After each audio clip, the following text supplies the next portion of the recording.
Hello, I'm Andrew Onesti for Boardman Schools Television Network. Welcome to this edition of Boardman Township Today. I'm joined today by our show's host, Mr. Bill Light, Boardman Township Fiscal Officer. In today's program, we welcome Boardman Fire Chief Mark Pritzer. Welcome, gentlemen, and thanks for joining us today. Mr. Light, could you tell our viewers a little bit about what we're going to be talking about Yes, today? I had a discussion with Mark earlier, probably within the last 3 weeks, and he was telling me the technical approach to fighting fires. And in the past, I've had opportunities to go into a smoke-filled room over at the fire department and, get on my hands and knees and follow the guy in front of me. But the way he explained it was in much more reasonable terms. And so I thought, it's something that everybody should know in case they are faced with a fire. I mean, the odds, I don't know what the odds are of a house fire in Boardman, but, doggone it, I've got grandchildren and I want everybody to understand what that is. And so I asked Mark if he would come on and just explain to everyone why we do what we do in a case of a fire and what the professionals do when they get into the fire. So with that, I think, Mark, just, you probably can't remember our conversation that well, but it impressed me, so. Mr. Light, I do remember our conversation, Okay. and I'd like to thank BSTN for having us on and give me an opportunity to speak to you and our viewers to talk a little bit about the fire department and how we operate and how we function. There are standards out there in the fire industry that we are kind of held to, and those standards are NFPA, National Fire Protection Agency. And with those standards, it addresses a host of things, with the fire industry.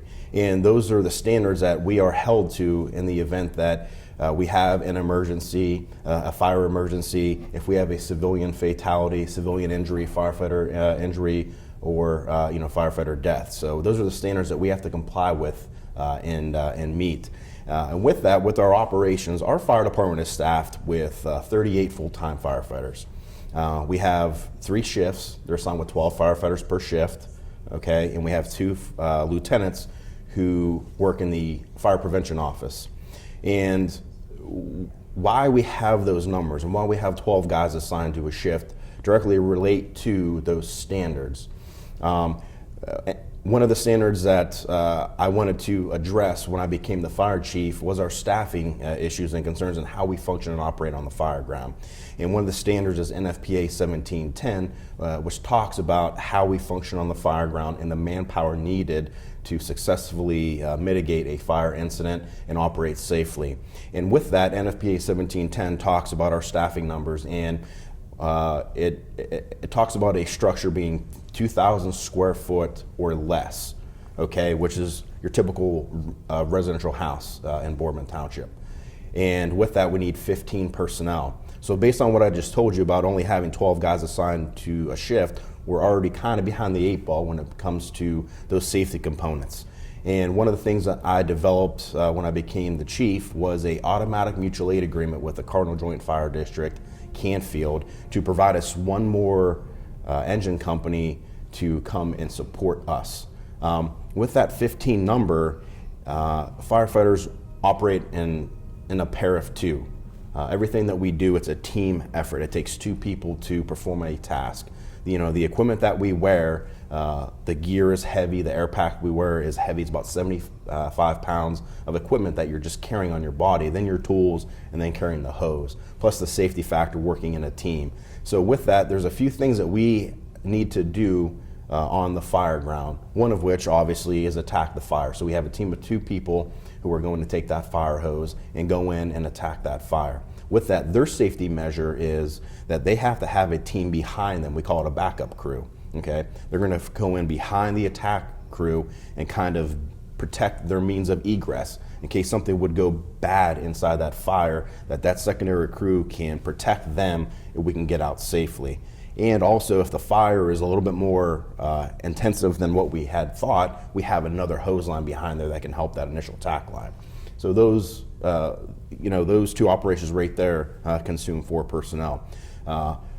We also need to consider rescue. If we have a victim inside, that we have to have a team available to go in and rescue somebody, okay? And then we also have to have a crew who can ventilate the fire. There's obviously a lot of smoke and things like that inside that fire, a lot of heat. Fires get up to almost 2,000 degrees, and we need to be able to ventilate that heat and that smoke so we can operate safely inside that building. And I won't get into the scientific part of it, but there's a lot of science that goes in to a house fire, and some of the things that we do when we arrive on scene, which I'll get into here in a few minutes. So we need to make sure that we have ventilation. We have to have somebody in charge to direct the firefighters in that operation. So you have to have an incident commander. You have to have a safety officer. You have to have a firefighter who can operate that pump, who can work the fire engine and get water into the hoses, hook into a fire hydrant, things of that nature. And lastly, one of the components that has been missing that has really worried me over the past few years is a backup team, which we call a RIT team, Rapid Intervention Team, which is a group of firefighters, 2 or 3 firefighters on the outside of that house or that structure who can go in and save our own. We had an unfortunate incident back in March of 2014 where our fire captain fell through the second floor into the first floor. And at that time, we had called for mutual aid from Poland. We didn't have automatic mutual aid established with Canfield yet, and we had no way to rescue our own guy. All our resources were consumed. Thankfully, our ladder company was on the first floor of that fire, and Pat essentially fell in their lap, and they were able to assist him out of the house. Pat's off right now. He has shoulder surgery. He had 2 surgeries as a result of this incident on his knee and on his shoulder. That was very worrisome to me. We need to make sure that we're going to go out there and we're going to do the best job that we can, and we do. We have a great fire department. I could talk about some of those standards in a study that was done back in 2000 that really spoke about our fire department.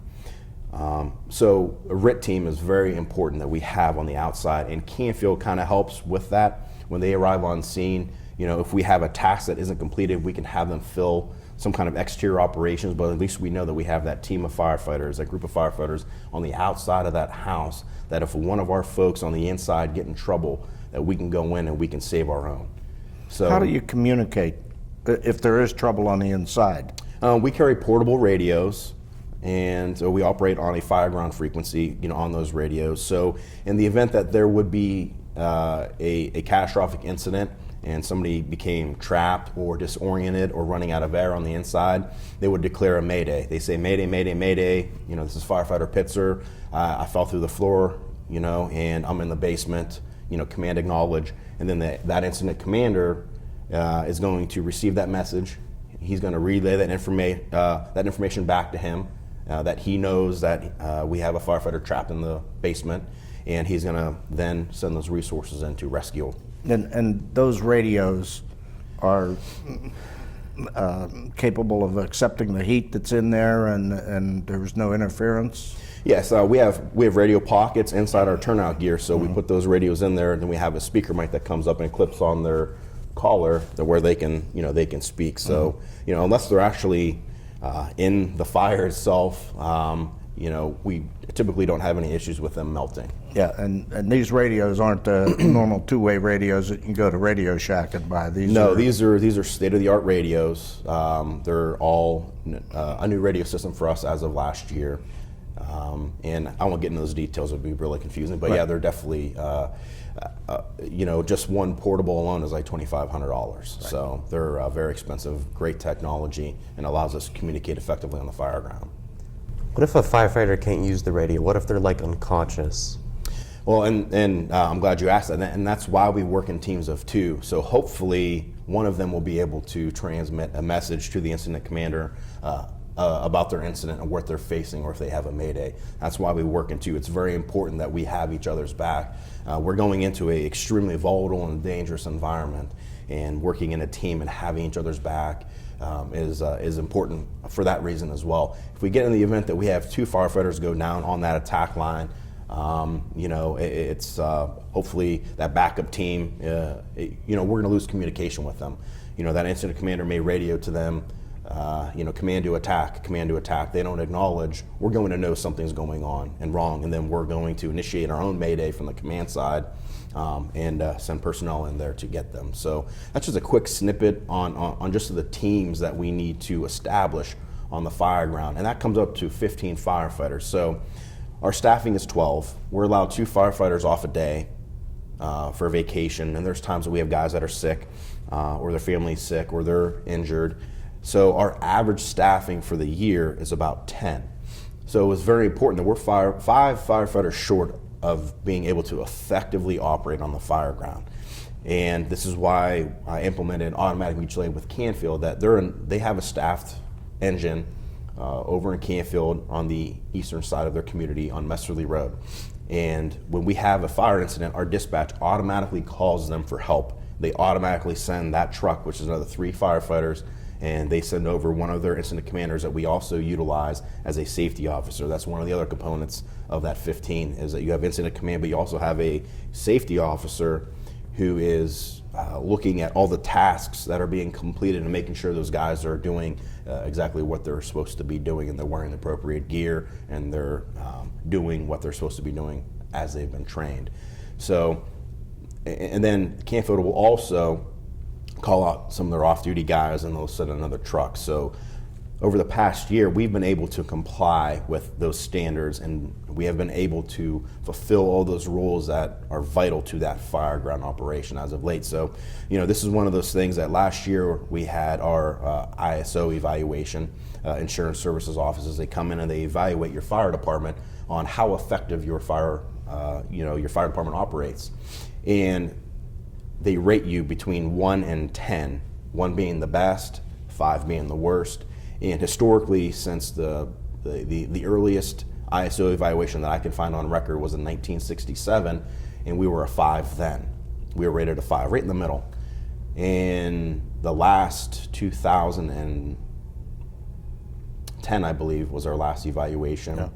We were a 5 still. So in 50 plus years, we haven't moved much. Some of the things that I have done with this automatic mutual aid and the way we operate in the training and education component, and some of the improvements that we've made in our communications and dispatch center, they added a water tower, on the north end of Boardman Township. We improved things.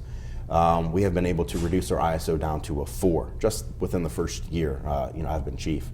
With this automatic mutual aid, I feel that we're going to further reduce our ISO rating, which is a good thing for the community. It lets us know that we're doing the right things and that we're operating effectively, and providing a good quality service. But that also affects each homeowner's fire insurance. Yes, it does. It does. That's small. And their premium, I can't specify what that cost savings would be directly to each resident, because they have a host of different insurance companies out there. And depending on how they calculate that, but it is a savings to the taxpayer, to the resident, and to the business owners of our community. So this lets us know that we're working in the right direction here at the Boardman Fire Department, that we're able to effectively mitigate these incidents.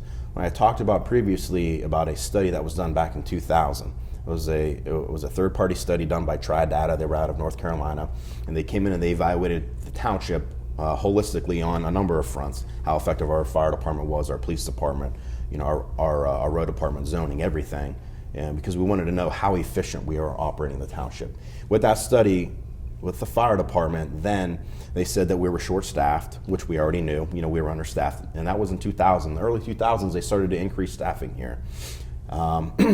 And that study said that we needed at least 17 firefighters on duty a day to effectively operate, because allowing for that time for vacation, that would maintain that 15 so we can operate effectively. And we try to get to those staffing levels back in the early 2000s before the economy kind of went south. And they also said that we needed another fire station south of the district. And our most southern fire station is on 224, which is obviously the center of the community. And then we have a station on South Avenue. We have a station at Lockwood and Shields. So the northern part of Boardman is very well protected. The southern part is where we needed a fourth station with some more manpower. And we just haven't been able to get there with the economy, with some of the cuts and things of that nature. We just haven't been able to get there. But in that study, even though we have those challenges in the fire department, they said that even with all those challenges, we operate very efficiently and very effectively with our limited resources. So that's a testament to our operation, to our organization, that we're doing things very well and we're protecting the community very well, even with those challenges that we face with being short-staffed, and station locations. So we're very fortunate here in Boardman Township to have a career fire department and to be able to provide such a high level of service to the community. And like I said, with the things that we're doing now, with the changes that I'm trying to implement, we're going to provide even better service into the future. And that's very exciting for me, and it should be very exciting for our community. Well, let's take the Southern Park Mall. Sure. If there were a fire on the interior of that, you would use the ladder truck to fight it from on top. But and then I would imagine that the first thing would be to try and get everybody out, so that you guys fight that fire in the interior without worry of casualties or. Sure. A fire in the mall would be, very challenging for us. It'd be challenging for any fire department. It'd be challenging for, New York City. Yeah. But there's some things that mall has that assist with that evacuation process. That mall has, a fire alarm detection and suppression system, which is going to alert people that they need to get out. So, people are going to hear those things and evacuate. So hopefully that life safety element will take care of itself. Okay. Obviously, we're going to do our due diligence to get a report that we know that everybody's out of the structure, but we're still also going to go in there with the assumption that there could potentially be somebody in there. So how we attack a fire at a mall is different than how we're going to attack a fire at someone's residence. There's back hallways in the mall to where there are standpipe connections, which are a system that we bring in hose bundled up from our fire truck and bring it into that stairwell, and we tie in to that standpipe system, and our fire trucks can go up, and on the outside of that building there are fire department connections, and where we can take the fire truck and tie into that fire department connection and feed water and pressure into that system. So that's going to allow us to get inside and engage that fire relatively quickly. And it's kind of the same thought process on some of our high-rise buildings, to where, if we would have a fire on the 7th floor of the hospital, we don't have hoses long enough to go through all the steps up to the 7th floor. There's, in those stairwells, I'm sure everybody has been in tall buildings, and in the stairwells there are standpipes. So we would go up to the 7th floor with our portable hose and tie into that standpipe system. The fire truck's going to feed into that system, pressurize the system, and give us water. And from that point, that becomes our attack to go in and suppress the fire. So operationally, that's essentially how we would effectively operate in the mall as well, especially if the fire is deep-seated inside that mall, into a space to where we can't readily take a hose that is pre-attached to the fire truck and make entry. Some of our anchor stores, we'd be able to pull up relatively close to the door and maybe stretch the line in from the truck without having to go to those systems. But it's definitely very unique. And with that, also, when we're talking about that NFPA 1710 standard with 15 firefighters, that's for a residence. When we have a large commercial structure, and there's a lot of commercial industry, obviously, in Boardman Township. We have a lot of retail, a lot of shopping, a lot of strip plazas, a lot of big box stores. Our tactics and strategies are way different than how we approach a residence. And with that, 15 people are definitely not enough to handle that kind of situation. So I also have developed, it's called a MABUS, Mutual Aid Box Alarm System, that our dispatcher can call for more resources to us just based on what the incident commander sees when he arrives on scene. So for instance, if we have a fire at the mall and our on-duty assistant chief, who was in charge, arrives on the scene and we have a well-developed fire in the mall, he's gonna call for a second alarm, okay? And what that means is we're calling for more resources. The resources that we have on the first alarm, which are our on-duty firefighters and the automatic mutual aid from Canfield, is not enough to handle that type of situation. So we can call for a greater alarm. And I'm sure everybody's seen on TV, Chicago Fire, things of that nature. When they get in those big incidents, they're calling for a second alarm. That's what we do as well. We get on scene, the fire is well developed, it's in a large business or a large building, we need more resources. We're going to call for a second alarm. That second alarm is going to bring us now resources from the city of Youngstown and from Poland. And we also have a third alarm, fourth alarm, fifth alarm. That's going to even bring more resources as, if that incident would progress. So we have identified the need to get more personnel, more resources if needed. It could bring another ladder truck to us, if we need another ladder truck for master stream operations. So there's a lot of things that we have to be prepared for, and we are. So there's, for the community, the residential is under really good control. Yes. And for the shoppers, the visitors here, it's under good control. Absolutely. So we're pretty. Do you keep statistics on the average time the truck rolls till it arrives at the fire? Our average response time is about 4.5 minutes, to the scene. A lot of our calls are medical emergencies. We respond to those. We run about 4,000 calls in the fire department annually, and of those 4,000 calls, encompasses medical emergencies, vehicle accidents, car fires, CO checks, obviously fires, fire alarms. We get a lot of fire alarms, but our average response time is about 4.5 minutes. We're right in that range, which is good. That's kind of the industry standard, Is it? And we like to keep that. Now, that's the average. The majority of our calls are in that corridor right around the center of town, around the mall, that Right. area where Station 1 is, and our response time in that area is obviously relatively quick. Right. A minute and a half, 2 minutes.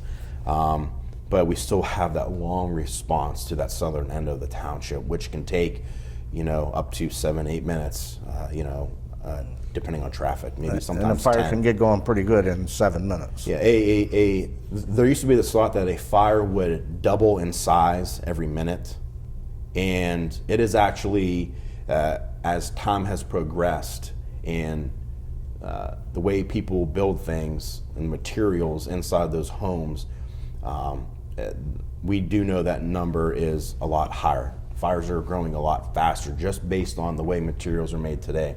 Your couch that was built 30, 40 years ago, that was pretty much made of natural fibers, cotton, wool. They're now being made of synthetic material. And a lot of the synthetic material is petroleum based. And when those things burn, they burn really hot and really fast. So we have fires that are progressing extremely fast, and this is why it's very important that we are staffed and we are here and we respond as quickly as possible, because these fires are definitely growing a lot quicker than they ever have before, just based on the way the contents inside that home are made.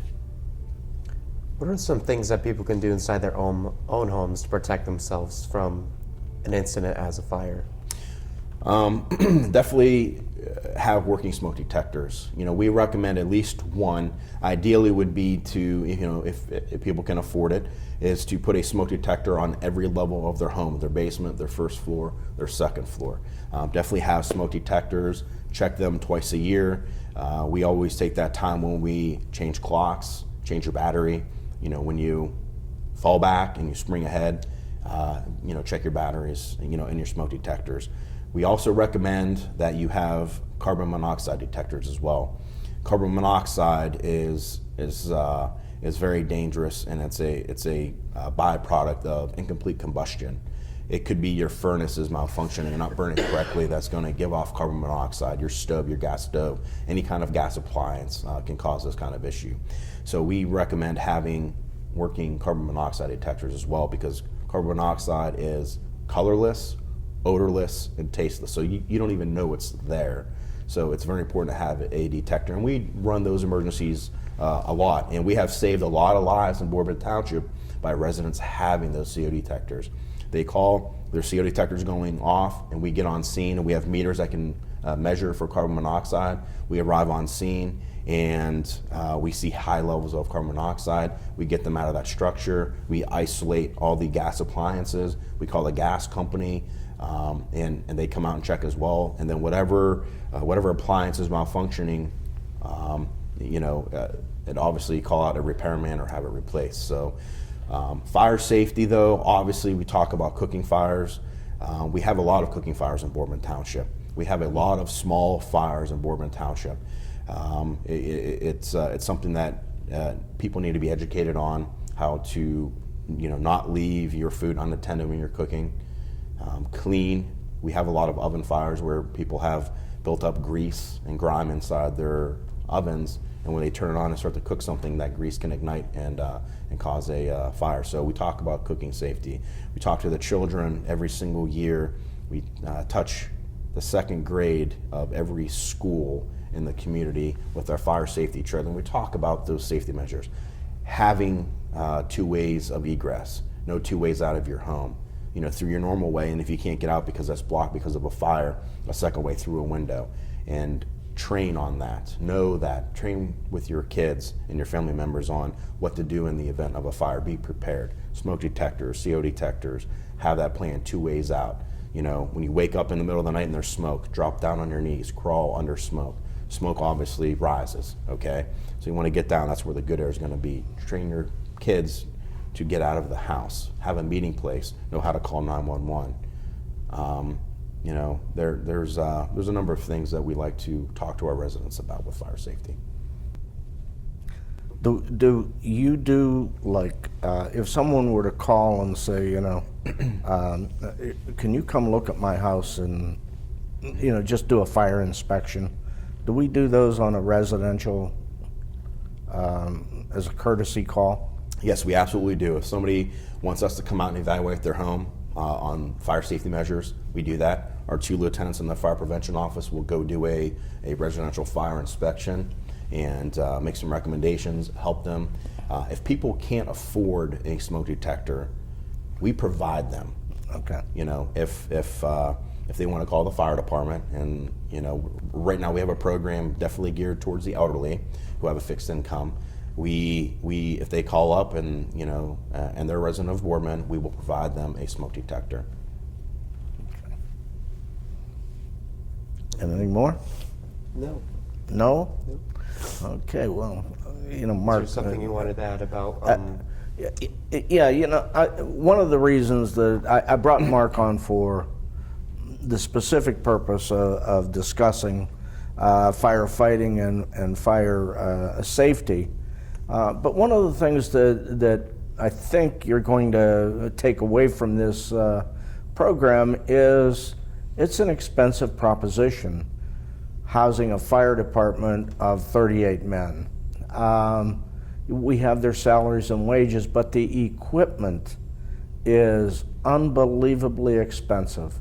The radios at $2,500 a piece, the turnout gear at $2,000 a piece. $2,000 a piece. The bottles are about $1,000 just for the bottle, and about $5,500 for the air pack.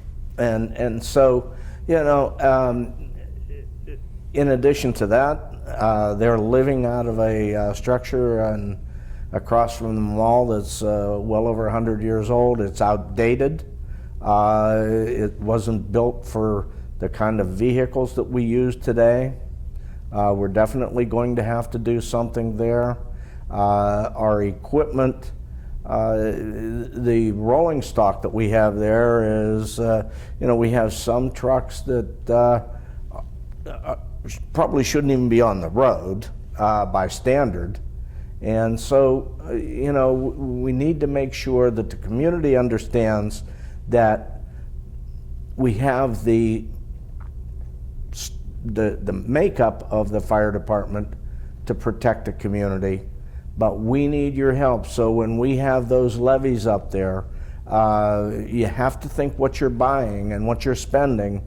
And we realize that the chances of a home going up in Boardman, maybe 1 in 400, I don't know, but it could be yours, and it could be your children. So, we need that kind of support. And up to this point, we've enjoyed it. So, would you like to add anything to that? I mean, he's like a little dog barking at me every time that I give him his budget. So, some of the things that you alluded to about needing a new fire truck. Our newest engine is 10 years old, and we have a lot of service issues with it. It's just getting old. It runs a lot of calls. It's pumped out a lot of fires, and we have some maintenance issues with that. So our newest engine is 10 years old. In regard to the fire station, the building is almost 100 years old, and we've had some issues, at that fire station with the foundation, sewage backing up into the basement. The windows are, inefficient. Some of them actually have been falling out that we've had some maintenance guys come out and repair temporarily. There's a whole host of issues. The ventilation system is overwhelmed, being so close to 224. You're talking about 12 foot between our building and one of the busiest interstates, or state highways in the state of Ohio. So we have a lot of ventilation issues. So there's a whole list of things, but that station definitely needs to be replaced. It takes money to do those things. So, and we've been fortunate that the community has supported us through the years. I think they understand that we have a great fire department. They understand that we have a great police department, and our road department does a great job as well. Zoning is out there fighting blight and everything else. So we're doing positive things. We're doing great things in the community, and I would just definitely, appreciate the community's support as we move forward into the future. Right. Thanks for being with us today, Mr. Light and Chief Pitzer. It's obvious that the Boardman Fire Department is in good hands with Chief Pitzer at the helm, as well as the governing body of our township. Thank you both for being with us today, and thank you for your continued efforts and dedication in keeping Boardman a nice place to call home. Thanks for joining us today. For BSTN, this is Andrew Onesti. Best wishes for a wonderful holiday and a prosperous new year. Let's keep striving for excellence.